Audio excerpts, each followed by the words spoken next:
faire une vidéo pour mieux expliquer ce que nous, les Haïtiens, nous reprochons aux Dominicains. Parce que depuis qu'on ose nous exprimer, depuis qu'on ose parler de notre expérience de vie et que on parle des aspects négatifs qui nous ont traumatisés, qui nous dérangent, qui nous traumatisent jusqu'à présent, c'est vu comme prêcher la haine, c'est vu comme être des ingrats, c'est vu comme, je ne sais pas moi, comme si nous n'avons pas le droit de nous exprimer, nous n'avons pas le droit de parler et de dire voilà ce qui se passe et là-bas en réalité et comment nous-mêmes nous vivons tout ce qui se passe et l'expérience de vie, de travail, d'études en République dominicaine pour nous.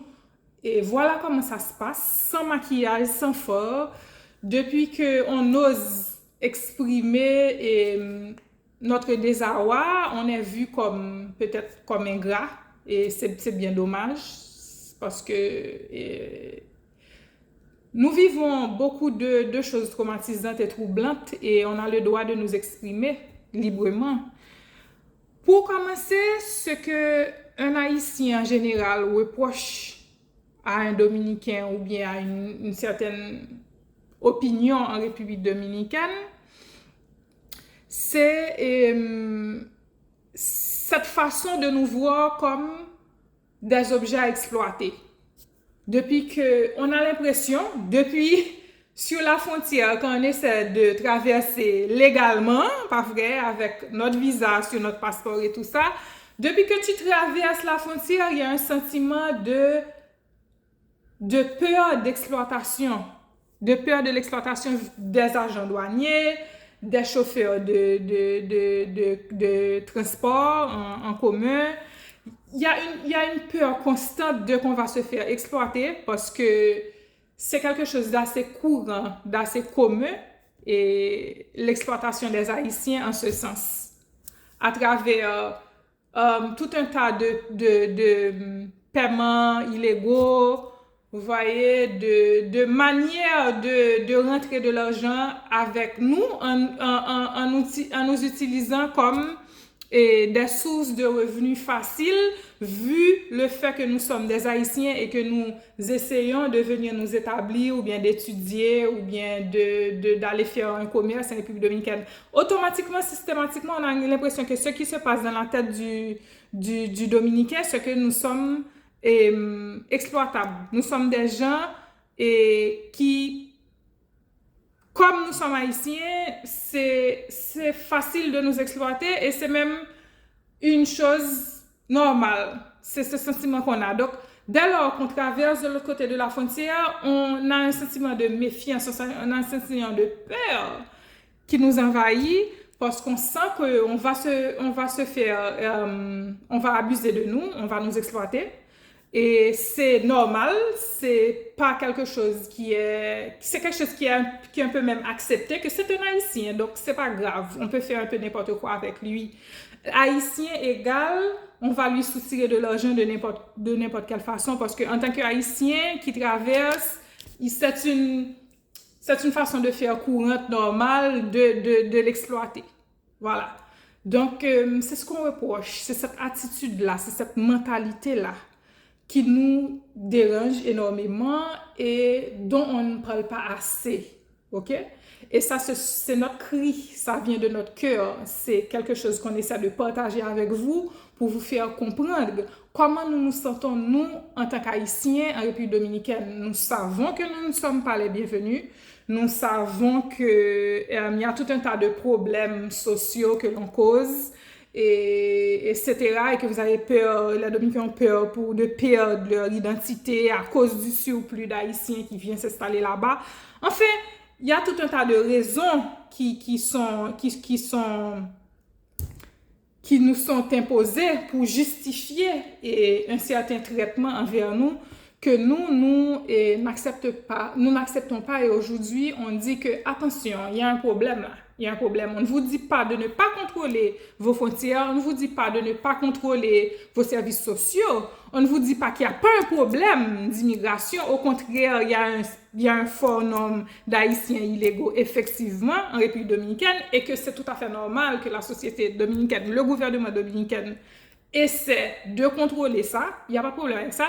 Mais ce qu'on dénonce aujourd'hui, ce qu'on reproche aux Dominicains aujourd'hui, c'est l'attitude arrogante envers nous, l'exploitation systématique. Arrogante pourquoi? Je vais vous donner un exemple. Il y a quelqu'un que je connais qui travaille dans un hôpital, une haïtienne, et très brillante, médecin, et dans un hôpital dominicain. Et elle a raconté une fois, elle a parlé de son expérience de travail dans l'hôpital, et puis elle a dit que ça lui arrive très souvent que quand elle rentre dans une salle, quand elle rentre, elle va voir un malade dans sa chambre, et qu'il y a une infirmière avec elle, une infirmière dominicaine, elle-même elle est haïtienne, elle est le médecin, mais elle est d'origine haïtienne, elle est haïtienne, et elle rentre dans la salle systématiquement. Il n'y a aucune considération, il n'y a aucun égard, il n'y a aucun respect pour elle, vu sa couleur de peau, son identité haïtienne, son profil haïtien visible. Automatiquement, les gens s'adressent systématiquement, automatiquement à l'infirmière en pensant que c'est elle le médecin. Automatiquement. OK? Vu que l'infirmière est dominicaine et a son apparence dominicaine avec son phénotype dominicain, sa couleur de peau, ses cheveux et tout ça, et elle, avec son phénotype haïtien, sa couleur de peau noire, obscure, ses traits du visage, automatiquement, on la place dans une position inférieure où est-ce que forcément, c'est pas elle le médecin. OK. Ça, c'est humain. Je vais même aller jusqu'à dire, je peux comprendre que c'est humain parce que nous, on est très visuel, on juge les gens à partir de leur apparence, beaucoup, nous le faisons tous. Donc, ça peut arriver vraiment que les gens portent un jugement sur elle en fonction de son apparence et pensent que c'est pas forcément elle le médecin.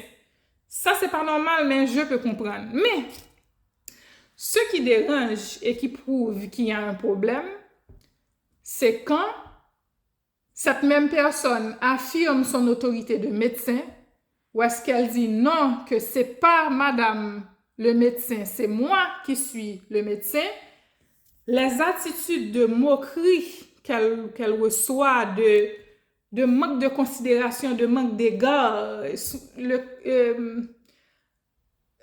l'attitude hautaine que le patient a envers elle parce qu'elle est haïtienne, bien qu'elle soit le médecin, un médecin, mes amis, dans tous les pays du monde, un médecin, c'est quelqu'un de respecté. C'est quelqu'un qui a fait des études importantes, qui offre un service tellement important, tellement professionnel, poussé, particulier. Elle a droit à, vous voyez, un certain égard, vu sa position de médecin, vu que c'est elle qui va soulager vos problèmes, c'est elle qui va vous traiter. Mais comment, malgré ça, malgré que vous vous êtes trompé et qu'on vous dit que vous vous êtes trompé, vous continuez à la dénigrer. Vous continuez à avoir une attitude hautaine et hostile envers elle. Rien que parce qu'elle est haïtienne, rien qu'à cause de son couleur de peau. Laissez-moi vous dire, c'est un problème de couleur de peau. Parce que si c'était un médecin haïtien clair avec des cheveux européens, OK? Une mulâtresse ou bien une personne de peau claire, de phénotype clair, mais elle est haïtienne, ça aurait été un traitement totalement différent. Le problème vient du fait qu'elle soit haïtienne, de peau obscure, de peau noire et de traits noirs. C'est ça tout le problème. Et jusqu'à présent, quand on parle de ça et dans la société dominicaine, ils vous disent qu'ils ne sont pas racistes, que c'est un peuple métissé, que comment pourrait-il être raciste? Ça, c'est un mécanisme de défense pour ne pas admettre le problème. Clair. Il se bouche les yeux, c'est une défense, c'est un réflexe. Mais à la fin, il faut commencer à se poser des questions. À la fin, il faut commencer à se voir en face, OK? Il faut commencer à admettre que oui, vous faites partie d'une société négrophobe. Oui, vous avez un problème contre les Haïtiens vu leur couleur de peau, leurs caractéristiques physiques. Aussi, vous leur reprochez tout un tas de choses, mais ça aussi fait partie du problème. Et c'est de ça que je me plains. Qu'on ne peut pas choisir de traiter des gens d'une façon différente vu leur couleur de peau, vu leur trait physique. Non, ça c'est contre les droits de l'homme, ça c'est contre la logique, ça c'est contre tout ce qui est universel. Ok, les hommes sont égaux, il n'y a pas d'homme supérieur à un autre. Et c'est ça, il y a un complexe de supériorité dans la mentalité dominicaine par rapport à l'haïtien. L'haïtien est plus bas que lui, l'haïtien est un fatras. L'haïtien, on peut l'exploiter comme un vœu, c'est un chien de rue, pas vrai? On peut l'utiliser dans les champs, on peut l'utiliser dans la construction, mais il n'a pas le droit d'avoir une vie, il n'a pas le droit d'avoir envie d'avoir une famille, d'avoir une belle maison, de posséder des biens, de s'élever. Il n'a pas ce droit, ok? Il est bon seulement à être exploité, à être utilisé. C'est cette impression qu'on a en tout cas quand on vit là-bas. Moi, j'ai vécu là-bas 6 ans. Et j'ai pu observer, j'ai pu voir, personnellement, comme je vous dis, vu mes caractéristiques physiques, vu mon appartenance à une certaine classe sociale, directement, je n'ai pas été confrontée à un problème évident. Mais avec toute l'expérience que j'ai eue, ce que j'ai vu, ce que j'ai entendu, ce que j'ai compris, okay, j'ai vu qu'il s'agissait d'un problème de couleur de peau, de caractéristiques physiques, avant tout. Vrai? Il y a un complexe de supériorité contre nous parce qu'ils nous voient comme inférieurs et bons à utiliser, mais nous n'avons pas le droit de nous intégrer, nous n'avons pas le droit d'aspirer à des biens, d'aspirer à un développement particulier. Non, ça, c'est pas pour nous, c'est interdit. Parce que nous sommes des sous-hommes finalement pour eux. Je ne comprends pas parce que dans leur tête, ils ne peuvent pas s'imaginer qu'on a aussi une éducation, on a aussi des principes, on a aussi des valeurs. Si vous attribuez, parce que tout ce qui est sensationnel en République dominicaine dans les journaux, c'est qu'un Haïtien a fait un crime, un Haïtien a volé quelque chose, etc., etc. Il n'y a jamais des histoires positives. Alors que nous savons que dans toute société, il y a différentes classes sociales, dans toute société, dans tout pays, il y a différents niveaux d'éducation, il y a des gens qui n'ont pas de principes, qui n'ont pas de valeurs, il y a des gens qui volent, il y a des gens qui commettent des crimes dans tous les pays du monde.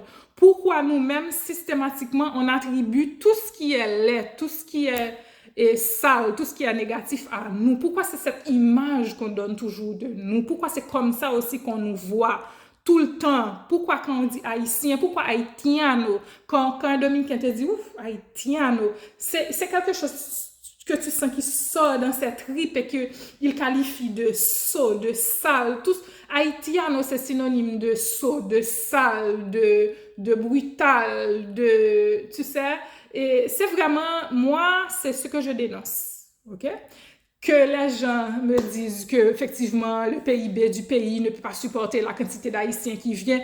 Oui, c'est pas cette discussion-là que je fais avec vous. Je suis d'accord, vous protégez votre frontière, vous protégez votre pays, vous protégez vos services sociaux, c'est bien. Il n'y a pas de problème là-dessus. Le problème maintenant que j'ai, c'est l'exploitation, c'est l'abus, c'est l'attitude supérieure, le complexe de supériorité, c'est le traitement arrogant, pas vrai? C'est cette manière de nous voir qui est institutionnalisée, qui est utilisée politiquement pour regrouper le dominicain, la société, cimenter la société contre nous. C'est-à-dire qu'on sent que le sentiment national dominicain passe par un anti-haïtianisme prononcé. Ça veut dire qu'ils peuvent ne pas être d'accord sur plein de choses, mais quant au sentiment d'être anti-haïtien, de ne pas aimer les Haïtiens, c'est ce qui font toute leur... qui font la base de leur identité. C'est-à-dire que par définition, le Dominicain est anti-haïtianiste. C'est ça moi, que je trouve bizarre. et que je questionne et que je dénonce, ok? Et cette vidéo, c'est pour dire, bon, voilà ce qu'on reproche aux Dominicains. On reproche l'exploitation, on reproche les abus, on reproche le traitement, on reproche le racisme, on reproche la négrophobie et on a le droit de reprocher. On a le droit de revendiquer sans dire pour autant que nous sommes des ingrats. Ça, vraiment, je n'admets pas ça, je ne vais jamais admettre ça, qu'une personne traite une autre d'ingrate parce qu'elle est en train de dire son sentiment, son expérience, ce qui la traverse, ce qui la dérange. Ça, c'est pas bien, je ne vais jamais le faire et je pense qu'à travers cette vidéo, et peut-être que si vous aviez une opinion ou est-ce que vous aviez tendance à voir les Haïtiens comme des ingrats, maintenant vous ne le faites plus et vous commencez à vous questionner vous-même en tant que société. Quelle est cette image qu'au cours du temps, depuis que vous êtes petit, on a construit dans votre tête et à des fins stratégiques, politiques, institutionnelles, je ne sais pas, pour vous protéger, soi-disant, je ne sais pas de quoi, d'un éventuel envahissement, ok? Et pourquoi c'est comme ça que vous voyez l'haïtien? Pourquoi c'est comme ça? Quels sont vos problèmes aussi? Quels sont vos problèmes avec les hommes noirs, la race noire? C'est ces questionnements-là qui m'intéressent, ok? Et que je suis en train de défendre. Je suis en train de défendre les Haïtiens, leurs sentiments. Nous sommes des êtres humains. Nous avons nos besoins, nos envies, nos principes, nos peurs, nos faiblesses. Et nous ne nous sentons pas inférieurs aux Dominicains, mais nous voyons qu'ils ont tendance à nous placer tout le temps dans cette position. Et si on ose nous exprimer, si on ose nous révolter, si on ose nous montrer dignes, ok? Donc, on est vu comme arrogant, mal élevé, ingrat. Bon, ça c'est leur problème à eux, mais ce n'est pas notre problème à nous. Okay? Parce qu'on a le droit de dire que effectivement, on est dans le pays, on travaille, on vit, mais cette façon de nous voir, cette façon de nous traiter n'est pas normale. On va se battre contre ça et on va toujours revendiquer le respect, la dignité, l'égalité. On va toujours revendiquer les valeurs humaines pendant qu'il y a un contrôle qui se fait. Une organisation, il n'y a pas de problème avec ça. C'est pas ça le reproche. Le reproche, c'est la communication négative qui se dégage de la presse dominicaine contre nous, dans les écoles, dans les institutions publiques, les mentalités, l'opinion, la négrophobie. C'est ce qui nous intéresse ici sur cette chaîne et qu'on va toujours parler de ça. Merci d'avoir suivi cette vidéo et bientôt, vous aurez une nouvelle avec un autre sujet, toujours dans à peu près le même thème, mais nous avons peut-être élargi le champ un peu plus dans la prochaine vidéo. D'accord? J'espère que tout le monde passera une bonne semaine et à bientôt.